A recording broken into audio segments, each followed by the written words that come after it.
ব্যবসা শুরু করতে প্রথমে একটু পুঁজি কেমন লাগে? না, টাকা কমই লাগবে, 10-15 হাজার টাকা লাগবে। 15,000 টাকা শুরু করলে হবে।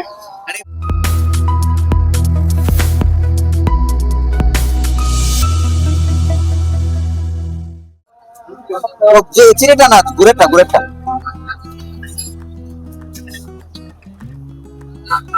আচ্ছা চলবে।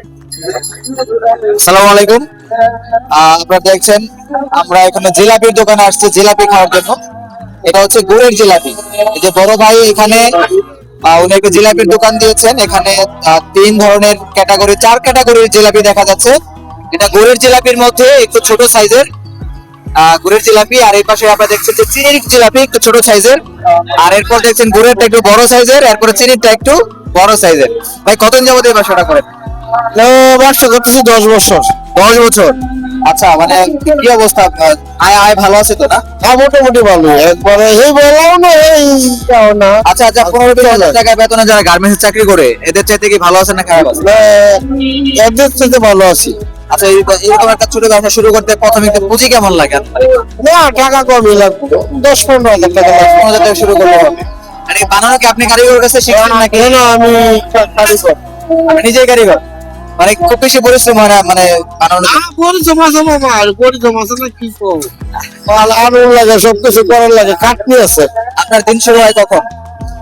সকাল থেকে 10টা পর্যন্ত থাকি দোকানে। রাত 10টা পর্যন্ত। বেচা কেনা কখন দেখুন? বেচাকে নিয়ে অনেক বেশি হবো, বিকাল 5টার পর থেকে বেচাকে নিয়ে রাতে 8টা পর্যন্ত। আর কাস্টমাররা যারা আসে তারা কি বারবার আসে? হ্যাঁ, বারবারই আসে। তো দোকানের লোকেশনটা একটু বলে দেন, যাতে যারা আমার দর্শক আছে দেখলে যেন আপনার কোথায় এসে আপনার কাছে জিলাপি কিনতে পারবে। আমারও পাইবো গাজীপুর বাইপাস আড়তে, আড়তের সামনে, হ্যাঁ, হ্যাঁ। আড়তের পাশে। ফয়সাল সরকারের আড়ত।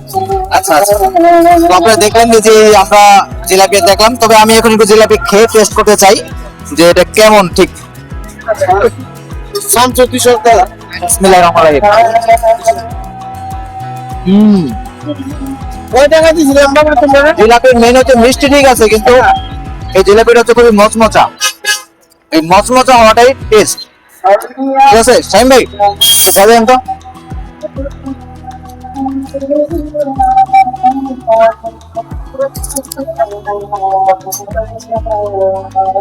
এটার স্বাদ কেমন? না, দেখছি ভালোই মজা আছে। হ্যাঁ, আর অন্য জায়গায় তো জিলাপি খান, এটা তুলনায় ওগুলোর মধ্যে পার্থক্য কি? এটা তো মনে করেন যে দোকানে গেলে যে ভিআইপি মিষ্টি জিলেবি হয়ে যায়। ফুটপাত দেখে আমি জিলেবিটা এরকম দেখা যাচ্ছে, কিন্তু ওখানে দেখে জিলেবিটা অনেক ভালো, খাচ্ছি তো ভালো পাচ্ছি আমি। মানে ফুটপাতে হলেই যে খাবারের মান দুর্বল বিষয়টা এরকম না।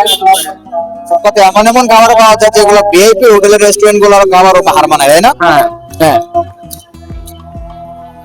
ওই যে দেখেন দেখান